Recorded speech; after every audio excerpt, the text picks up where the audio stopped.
बहुत ही खास मेहमान आज की चर्चा में हमारे साथ जुड़ रहे हैं सुनील गोयल जी, एमडी हैं ग्लोबल हंट के। गुड इवनिंग सर, बहुत बहुत स्वागत है मिस्टर गोयल आपका भी हमारे शो पे। सुनील गोयल सर, जरा आपका इसमें इनिशियल रिमार्क सर, क्या ऐसा हो रहा है? इसको सेलिब्रेट करने से पहले थोड़ा ये सोचना पड़ेगा कि आपकी लड़कियां, आपकी वुमेन वर्कफोर्स स्किल अप जरूर हो रही हैं, लेकिन उनका पार्टिसिपेशन अभी भी वैसा है। तो इसको आप किस रूप में देख रहे हैं, इस डेटा को, आपका एनालिसिस? देखिए, मैं थोड़ा इसको अलग तरीके से देखता हूं, क्योंकि हम लोग रिक्रूटिंग करते हैं और हर कंपनी आज के डेट में डाइवर्सिटी फोकस्ड है। तो पिछले जो भी आज के डेट में अगर एआई देखें या जो न्यू एज टेक्नोलॉजी के पर्सपेक्टिव से, जो कि पिछले 10 से 15 साल में जो वर्कफोर्स आया है मार्केट में, टिपिकली लाइक जो भी machine learning, data science, data engineering, architecture, platform, इस तरह की टेक्नोलॉजी पे, जो भी न्यू एज टेक्नोलॉजी पे जो लोग काम करते थे, वो ही लोग आज के डेट में जाके कहीं ना कहीं एआई की टेक्नोलॉजी पे मूव ऑन हुए हैं। वो उन्हीं लोगों को अपग्रेड किया गया है, उन्होंने स्किल सीखी है, वही अपग्रेड हुई। और अगर मैं पिछले 10-15 सालों का देखूं स्पेशली, तो उसके अंदर क्या है कि ये डेटा भी सपोर्ट करता है कि स्टेम में, specially science, technology, engineering and mathematics में सबसे ज़्यादा वुमेन पार्टिसिपेशंस हमारी कंट्री में ही है। क्योंकि आज के डेट में क्या है कि हमारे यहाँ सबसे ज़्यादा इंजीनियर्स हैं जो वुमेन में है। अगर आप यूएस में भी जाएंगे तो जो यूएस का डेटा जो सेकंड नंबर पे आ रहा है इंडिया के बाद में, वहां भी अगर आप वहां के बैचलर्स और मास्टर्स में जाके देखेंगे तो लार्जर वर्कफोर्स आपको वही मिलेगा जो इंडिया से लोग गए हैं वहाँ स्टडी करने, और वो शायद स्टेम कोर्सेज की पढ़ाई कर रहे हैं डिफरेंट डिफरेंट यूनिवर्सिटीज में, और वही वर्क में इंडक्ट होते हैं। तो अल्टीमेटली अगर आप देखें तो हमारे यहाँ एक इन्वायरमेंट बना है आज के डेट में जेंडर इक्वेशंस का, कंपनीज का डाइवर्सिटी रेशियो बढ़ाने का प्रेफरेंस है। तो बहुत ज्यादा टॉप लेवल पे जाएं कि 20-25 साल प्लस वाले एक्सपीरियंस पे, वहां पे विमेन का रेशियो कम है। बट अगर हम आज की डेट में 15 साल से नीचे या 10 साल से 15 साल के बीच में देखें तो वो नंबर काफी हाई है इन टर्म्स ऑफ परसेंटेज। एक टाइम ऐसा था जब कंपनीज में विमेन पार्टिसिपेशन 18-20% होता था, जो कि आज की डेट में 35-40-42% तक पहुंच गया है आज के डेट में डाइवर्सिटी के रेशियो में, विद इन टेक्नोलॉजी में बता रहा हूं।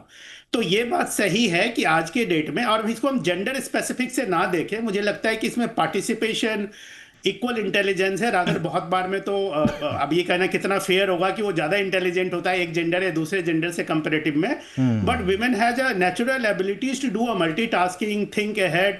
जैसे उनको किसी भी लेवल पे हो, they do dual job, they take care family, they take care work, they do lot of things.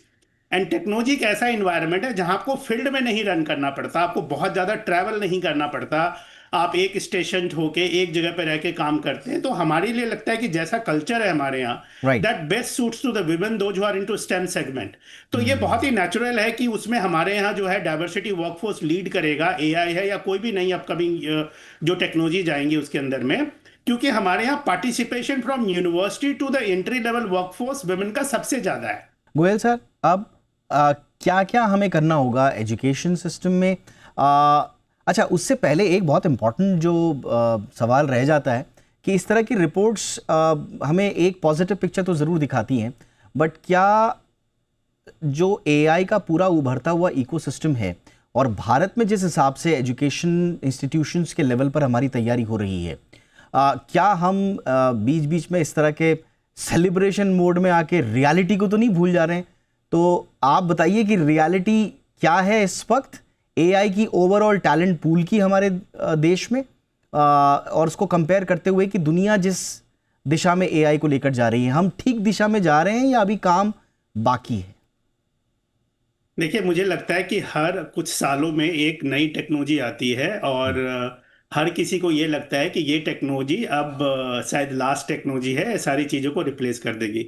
आप याद कीजिए, आज से 4-5 साल पहले या 7-8 साल पहले आरपी आया था, रोबोटिक प्रोसेस ऑटोमेशन। तो ऐसा लग रहा था कि रोबोटिक प्रोसेस ऑटोमेशन सारा कुछ ही चेंज कर देगा, बट वो डे टू डे लाइफ में आ गया और शायद उसकी आज के डेट में कोई बात भी नहीं करता। उसी तरह एआई एक हमारे लिए अपग्रेडेड टेक्नोलॉजी है जिसकी कैपेसिटी ज़्यादा है, कंप्यूटिंग पावर ज़्यादा है, कैपेसिटी ज़्यादा है, डेटा एनालिटिक्स ज़्यादा कर पाते हैं, या इसके अंदर एजेंटिक मॉडल्स है, लार्ज लैंग्वेज मॉडल्स है, बहुत सारी चीज़ें जो इसके अंदर में। तो ये एक इवॉल्विंग ऑफ द टेक्नोलॉजी है, एंड मुझे श्योर है कि ये पक्का है कि ये टेक्नोलॉजी भी 2 से 3 साल में आके मैच्योर होके इसके बाद कोई एक नई टेक्नोलॉजी, नया नाम आएगा जो इसको ओवरशैडो करेगी। जो ह्यूमन होता है, ह्यूमन वर्कफोर्स होता है, वो इवॉल्विंग होता है इन द नेचर में। क्योंकि मुझे अभी भी याद है जब हम मोबाइल नेटवर्क्स आए थे इंडिया में, उस समय पेजर के लोगों को, जो पेजर की कंपनी होती थी, उनसे लोगों ने रिक्रूट किया। जो लैंडलाइन और ये डीओटी में काम करते थे, उस समय मोबाइल की कंपनी ने रिक्रूट किया, उनको ट्रेन किया, अपग्रेड किया, और वही लोग बाद में एक्सपर्ट बने। वही एक इवेल्युएशन पीरियड आज की डेट में एआई के लिए भी होगा। और ये जैसे वर्कफोर्स हम परसेंटेज के टर्म में बता रहे हैं, देखिए हमारे यहाँ क्या है कि पार्टिसिपेशन अगर काउंट में देखेंगे तो किसी भी कंट्री से मल्टीपल टाइम्स है। तो शायद परसेंटेज में करेंगे तो 2-4% कहीं हम कम, कहीं हम इक्वल नजर आएंगे।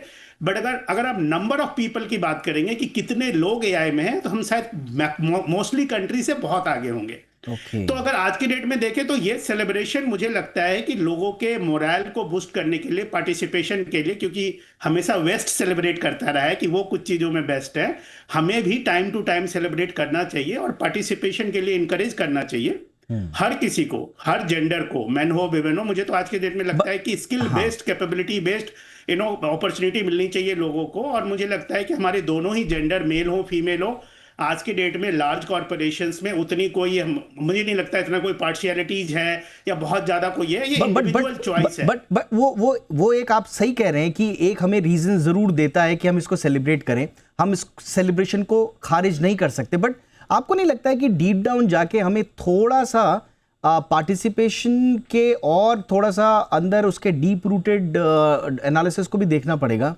मैं अभी देख रहा हूँ कि मैं क्योंकि मैं इसलिए कह रहा हूँ, मैं बार बार जो बायस की बात कह रहा हूँ, मैं बार बार इसीलिए कह रहा हूँ कि अगर एआई वर्कफोर्स में महिलाओं का स्किल्स का पेनिट्रेशन अगर बढ़ रहा है, तो वो अभी डेटा हैवी रोल्स में ही ज़्यादा दिख रहा है, जैसे डेटा एनालिसिस वगैरह में। अगर आप मॉडल हैवी रोल्स में चले जाएंगे, मशीन एमएल इंजीनियरिंग में चले जाएंगे, तो यहाँ पर तो भी बहुत कम है।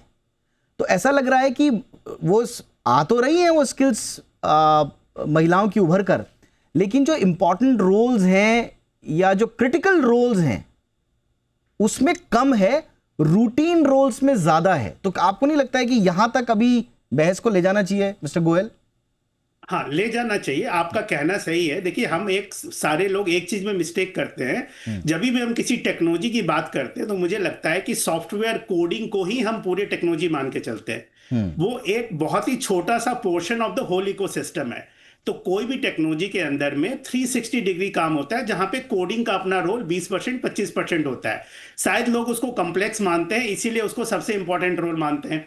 बट अगर आज की डेट में अगर लैंग्वेज ट्रेंड्स नहीं होंगे, अगर मॉडल्स नहीं बने होंगे, क्या जैसे प्रॉम्प्ट की बात कही मेरे पैनलिस्ट ने, ये जितनी चीजें हैं भाई, किसी भी चीज को चलाने के लिए उसके पीछे उसका लैंग्वेज चाहिए, कंटेंट चाहिए, मॉडल्स चाहिए, इमेज चाहिए, जनरेटिव चाहिए, जो भी चीजें अलग अलग चाहिए, इस हर चीज के लिए एक स्पेशलिस्ट होता है। सॉफ्टवेयर में अगर यूआई के बंदे ना हो, अगर अच्छे यूआई ना बनाए, तो आप सॉफ्टवेयर यूज ही नहीं कर सकते।